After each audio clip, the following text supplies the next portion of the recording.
Hello， 大家好，歡迎咧嚟到我哋第一集嘅 Mission Story。今日咧我哋請到個重頭嘅嘉賓 Edward。Edward 咧係資深嘅宣教士喎，咁佢咧係喺北非啦，同埋咧中東咧都有做過宣教嘅工作。咁啊佢亦都係國際視野嘅總幹事。咁我哋今日咧好榮幸啦，邀請到佢嚟啦。我喺交談嘅當中知道原來咧 Edward 係我師兄喎，中學嘅師兄，好難得啊！歡迎 Edward 啊！知道 Edward 咧，你去過中東咧，亦都好多次，特別係伊朗呢個地方。咁究竟咧，其實係咪真係好似媒體所講，伊朗好邪惡啦、好恐怖啦，穆斯林好難傳福音嘅咧？嗱，我過去2年咧就去過3次伊朗嘅，每次係21日啦。咁去咗7個城市。咁啊，對我嚟講咧，伊朗人民咧就係好好客嘅，特別見到外國人啦，咁啊好興奮，咁啊隨時都會走埋嚟同你傾偈啊咁樣。咁至於穆斯林，佢哋就什葉派啦，咁啊好友善嘅，即係同你傾偈啊，好有禮貌啊。至於講到信仰啊、福音咧，咁你話基督徒，咁可能佢哋一諗起基督徒係以色列、美國咁樣，咁對佢哋普遍嚟講咧都係比較抗拒嘅，咁所以咧對信仰咧佢哋都比較冷淡一啲嘅。咁但係佢好願意聽下你啲信仰經歷嘅。咁你點解會信呢？你信裏邊有咩經歷呢？咁佢哋都會聽。咁但係未必可以好深入咁同你討論。咁始終都係佢唔知道你咩人啊，或者隔離嗰個會唔會係秘密警察啊咁樣。好好奇嘅，頭先就係講到話咧，哇！提起基督教咧，就諗起以色列。哇！咁啊，其實咪仲驚，好似兩個本身係敵人嚟噶嘛。咁你傳福音，哇，講基督教啊，講翻以色列咁樣，咁其實佢哋咪好抗拒咯。嗱。佢哋就唔夠膽喺公開場合咧講到咁多政治嘅層面嘅，咁我哋都按翻聖經解釋啦。其實咧而家美國嘅政府咧好多都唔係基督徒啦咁樣，咁而佢哋知道攻打伊朗咧都係為咗以色列嘅安全理由啫。中東問題咧都係源於以色列嘅強行建國啦，1948年，咁令到造成好多嘅巴勒斯坦嘅難民。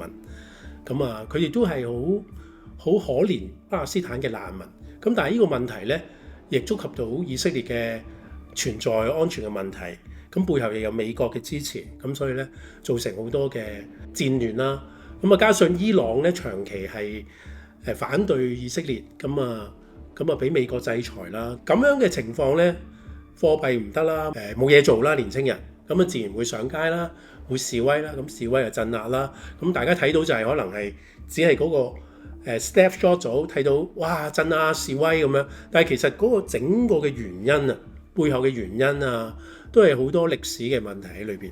你明白咗佢歷史咧，其實見到一個王朝一個嘅時代，其實我哋都係最緊要就係咩？要有電、有飯開、有工開，好簡單。用伊朗人傾偈，哇！而家好慘啊！我哋面對好多嘅問題，咁你又點樣將你嘅信仰去面對你嘅問題呢？咁其實我哋基督徒都面對好多問題㗎，生與死、經濟嘅問題都要面對。咁而喺信耶穌嘅過程，我哋點樣可以經歷到呢啲嘅困難，喺當中得到釋放，得到神嘅保守啊？其實我覺得係佢哋好願意聽。咁啊，我講下我太太啦，我太太有癌症啦。咁當去到伊朗嘅時候呢，佢癌症都係有時好唔舒服，好痛啊，瞓唔到覺。咁但係當佢見到伊朗嘅人民啦，特別啲婦女咧，好容易傾到偈，即係話你又唔怕死嚟到我哋嗰度，咁點解啊咁樣？咁我哋話我哋嘅生命唔係喺以色列軍嘅手上，咁佢哋梗係好開心，聽到呢句説話，我哋嘅生命喺神嘅手上。咁跟住佢哋想問下你嘅信仰係點㗎？點解你會咁樣睇啊？我再發現我太太有呢個癌症，佢都有喜樂喎，佢都願意分享神嘅愛。咁點樣面對呢？咁好多婦女呢係願意將佢哋嘅心路歷程講出嚟，即係其實佢哋面對都係婚姻問題啊、經濟問題啊、疾病啊、生與死啊、生離死別。咁而我哋都係經歷呢啲嘅嘢嘅時候，點樣可以將個信仰同佢哋分享？佢哋好願意聽。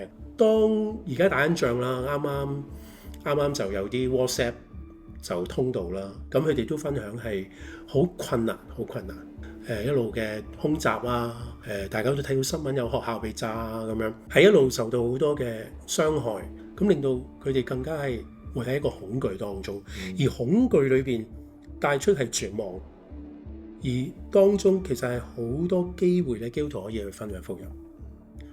如果我哋錯過呢個機會咧，係真係好可惜。咁頭先啱啱聽到 Edward 講啦，其實我哋成日睇嗰啲媒體咧，睇落好恐怖啊，好殘酷啊，但係原來其實佢哋心底裏面嘅恐懼啦、絕望啦，其實係真係好適合我哋可以去同佢哋去傳福音，因為我哋都經歷嗰啲驚啊、恐懼啊、苦難嘅時刻。但係其實咧最慘係咩咧？係我哋唔夠膽踏前一步去佢哋當中。其實佢哋好願意去傾談呢啲，但係其實我哋基督徒覺得一聽到穆斯林、一聽到伊朗，我哋就即刻落咗閘。我覺得咧，當同穆斯林傳福音嘅時候咧，穆斯林咧好敏感一樣嘢，你驚唔驚？因為佢哋覺得自己唔驚，佢哋就好信個阿拉嘅聖戰殉道咧，可以直上天的佢哋嘅樂園。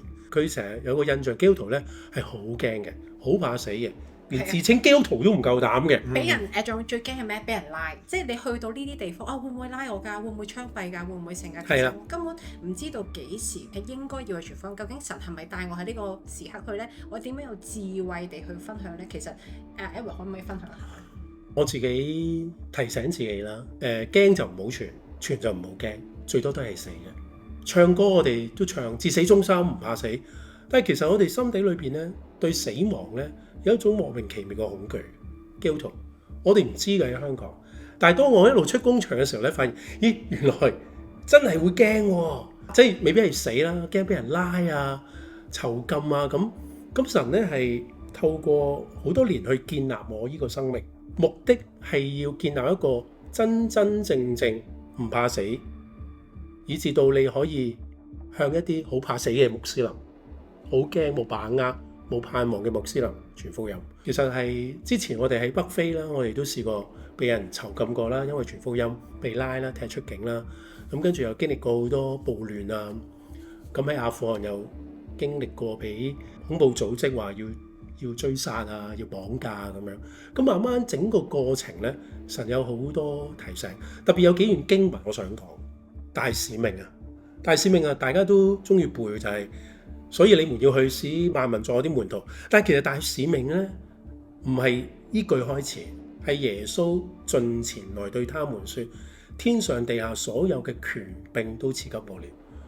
個意思就係話地上嘅權柄都喺耶穌嘅手上，冇人能夠喐到你。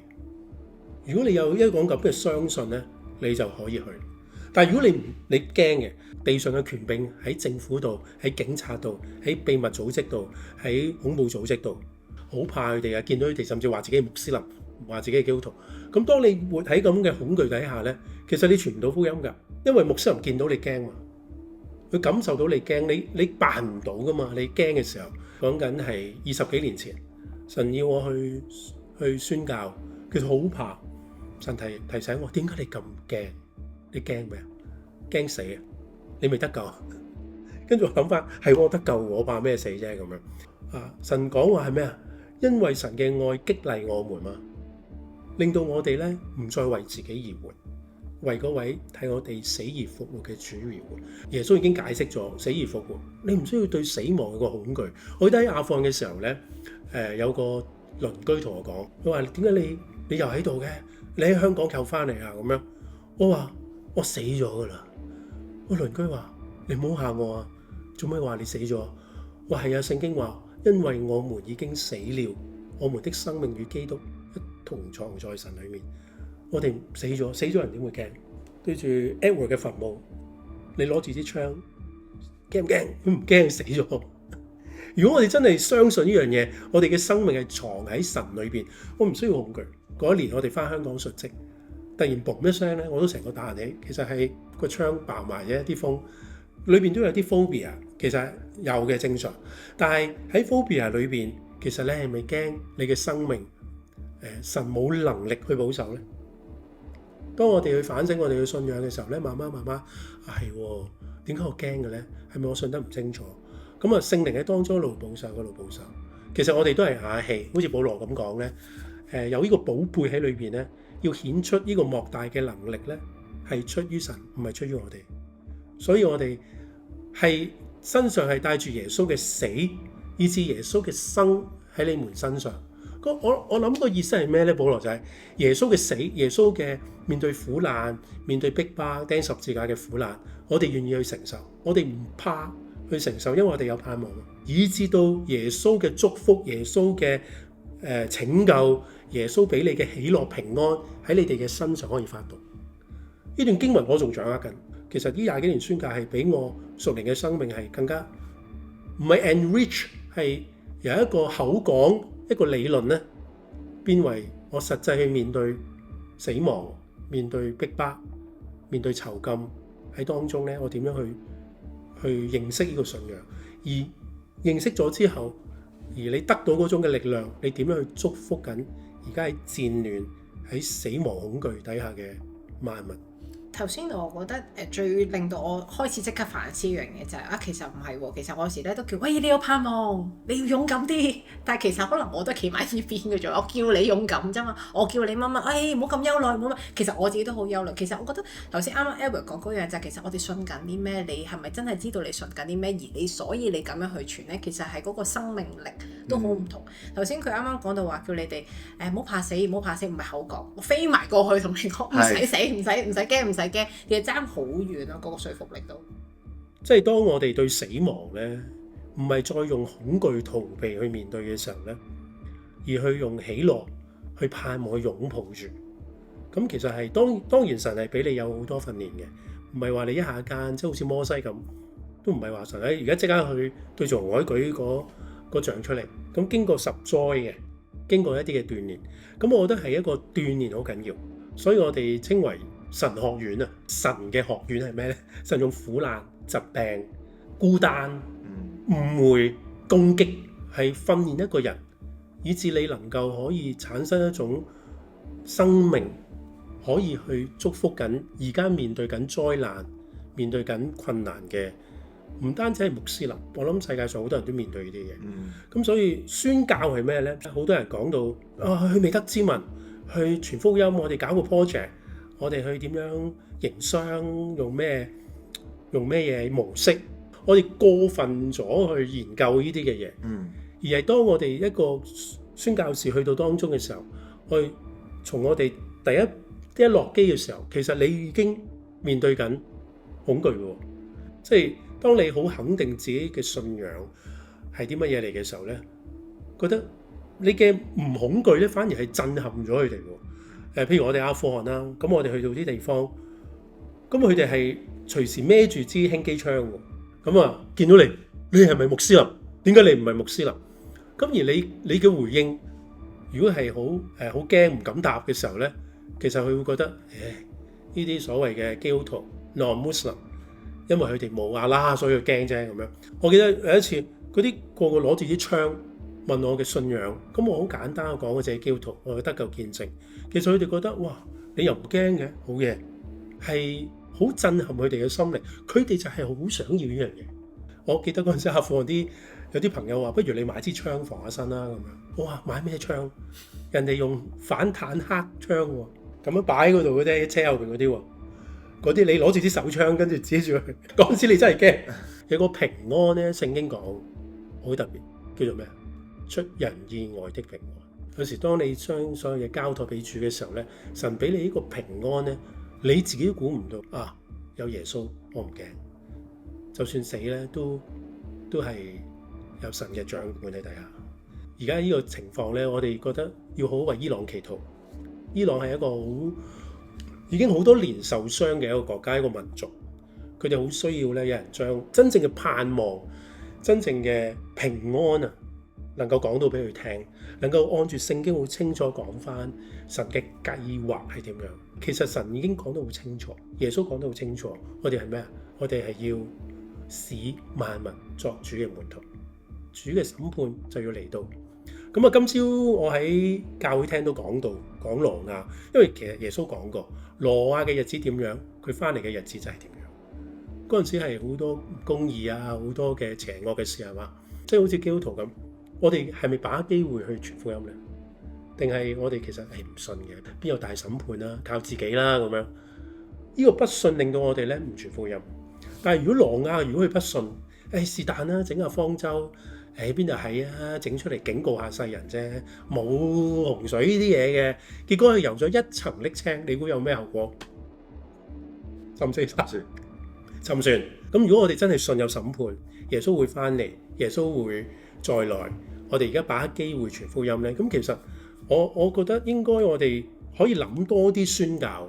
咁伊朗有9300萬人口，咁啊其實大部分都未聽過福音，而佢哋對福音都係有好多政治嘅睇法啦，美國啊、外國嘅制裁啊、鎮壓啊咁樣欺騙，咁所以對佢哋嚟講咧好多誤會嘅。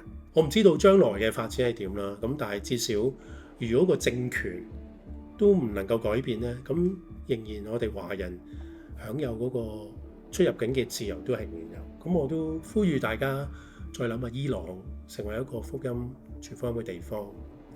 唔該晒 Edward 啦。